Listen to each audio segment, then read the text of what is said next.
때로는 살아있는 것조차도 용기가 될 때가 있다. 가벼운 슬픔은 말이 많고 큰 슬픔은 말이 없다.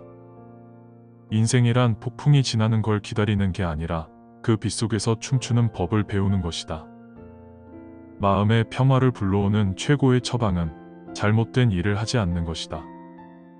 우리는 현실보다 상상 속에서 더 자주 고통을 겪는다. 당신은 살기를 원한다고 하지만 어떻게 살아야 하는지를 당신은 아는가? 당신은 죽음이 두렵다고 하지만 당신이 지금 살아가고 있는 삶이 죽은 것과 크게 다를 것이 있는가? 살아야 할 이유가 있는 사람은 어떤 어려움도 견뎌낼 수 있다. 두려움에 압도 당하도록 자신을 내버려두면 살아야 할 이유도 사라지고 비탄 또한 끝이 없게 된다. 무엇인가로 나아가려는 노력을 하라. 그 방향의 끝을 보라. 사람을 괴롭히는 것은 행동이 아니라 잘못된 생각이 그들을 미치게 만드는 것이다. 사람은 대개 자기의 운명을 스스로 만들어가고 있다. 운명이란 외부에서 오는 것 같지만 알고 보면 자기 자신의 나약한 마음, 게으른 심성, 부정적인 습관이 자신의 운명과 대인관계를 막는다.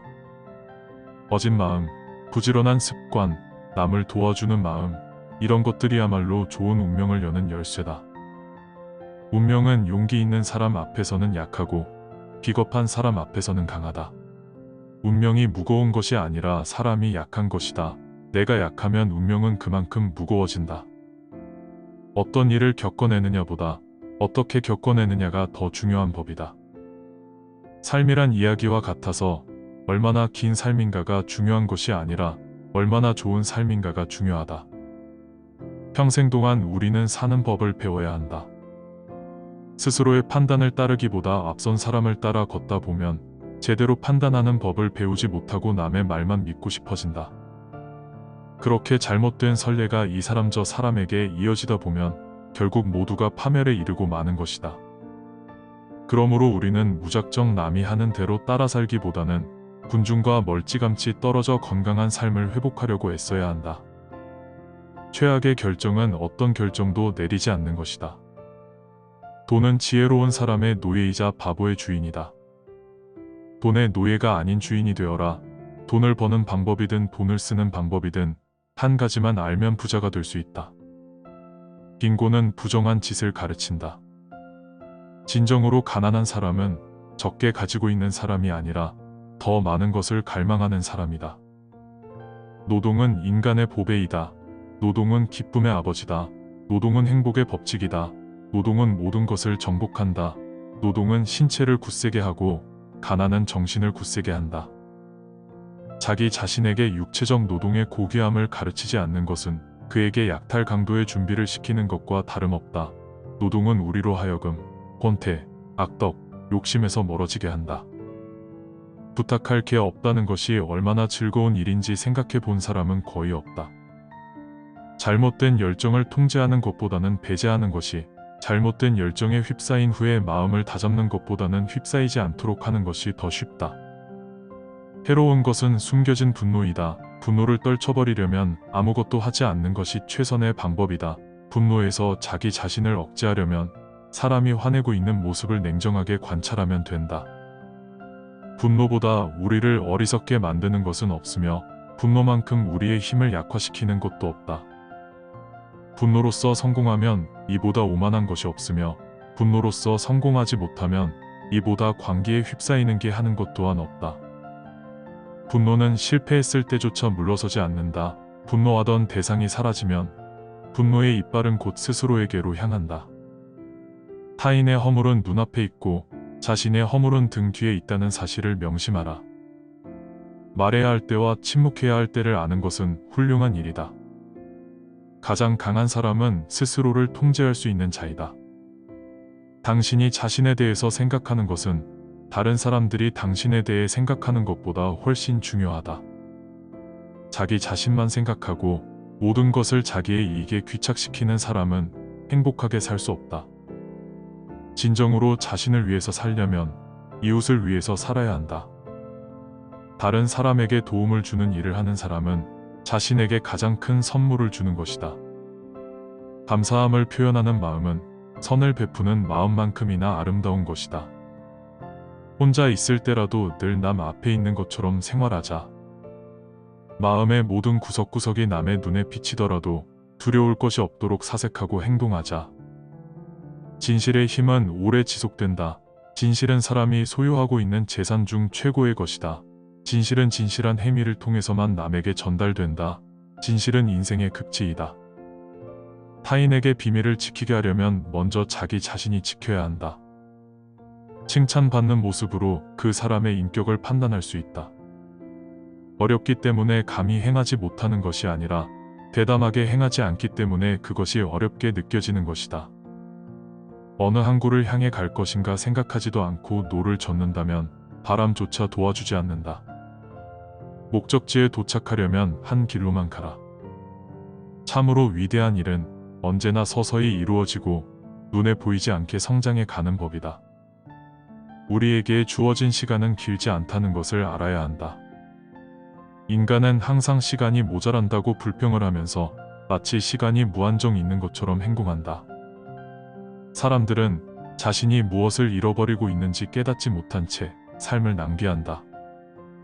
무의미한 슬픔, 어리석은 즐거움, 탐욕스러운 욕망, 형식적인 관계에 자신의 유한한 자원을 투자한다.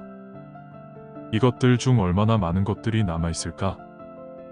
시간은 이성으로도 고칠 수 없는 것을 고친다. 내일이 아니라 오늘을 살아야 한다. 인생의 목표는 더 많은 일이 아니라 더 많은 한가로움이다. 과거는 망각의 손에 맡기고 미래는 신의 손에 맡기면 된다. 우리의 손에 맡겨진 것은 현재뿐이다. 공포가 있는 곳에는 행복이 없다. 진짜 행복은 불안한 마음으로 미래에 의존하지 않고 현재를 즐기는 것이다. 쾌락이란 것은 우리들이 가장 즐거워하는 그 순간에 이미 사라지는 것이다. 행운이란 준비와 기회를 만났을 때 나타난다. 어떤 재능 혹은 다른 재능으로 뛰어난 사람이 될 수 있도록 노력하라. 마음만을 즐겁게 하는 평범한 책들은 지천으로 깔려 있다. 따라서 의심할 바 없이 정신을 살찌우게 하는 책만을 읽어야 한다. 다른 사람의 영혼을 뚫어져라 쳐다보고 거기서 발산되는 것을 보고 있다는 식으로 생각해야 한다. 당신이 가진 젊음의 열정을 유지하길 바란다. 왜냐하면 당신이 늙었을 때 그것을 더 잘 활용할 수 있기 때문이다. 사람은 위대한 것보다는 새로운 것을 찬양한다. 모든 예술은 자연의 모방이다. 뇌물로 얻은 충성은 뇌물로 정복된다. 평생을 외국 여행으로 보내는 사람들은 비록 많은 환대의 자리를 얻을 수는 있겠지만 참되고 두터운 우정의 자리는 얻지 못한다는 것을 알 것이다. 종교는 일반인에게는 진리이고 현자에게는 거짓이며 권력자에겐 유용하다. 로마 제국 시대의 정치인이자 철학자, 시인이었으며 로마 제국의 황제인 네로의 스승으로 유명합니다.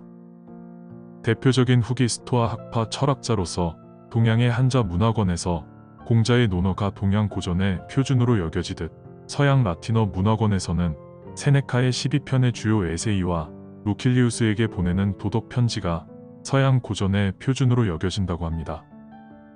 윤리적이고 철학적인 글을 많이 남겨 18세기까지 유럽에서 가장 많이 읽히는 철학자 중에 한 사람으로 꼽혔습니다.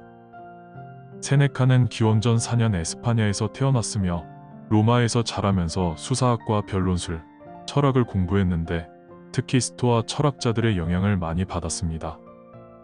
젊어서는 천식과 결핵을 앓았고 우울증으로 자살 시도도 여러 차례 했으며 늦깎이로 정계에 입문하지만 8년간 코르시카 섬에서 유배 생활을 하게 됩니다. 후에 다시 로마로 복귀할 때 본인의 의지와는 상관없이 그는 어린 네로의 가정교사라는 직책을 맡게 되었고 세네카는 5년 동안 네로의 가정교사로 네로가 황제가 된 후에는 10년 동안 보좌역을 맡게 됩니다.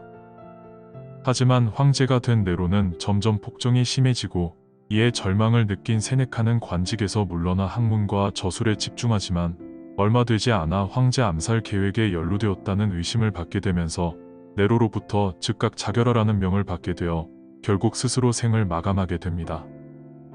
이런 시대적 상황 때문인지 인간 영혼에 대한 그의 통찰은 시대를 뛰어넘는 깊이를 보여줍니다. 그는 후기스트와 철학을 대표하는 인물로서 12편의 에세이와 9편의 비극작품을 남겼으며 그가 남긴 저서들은 널리 애독되었는데 제2의 세네카로 불리는 몽테뉴와 단테, 루소, 휴մ, 월든의 저자 헨리 데이비드 소로, 알랭드 보통 등 세계의 지성인들에게 큰 영향을 끼쳤습니다.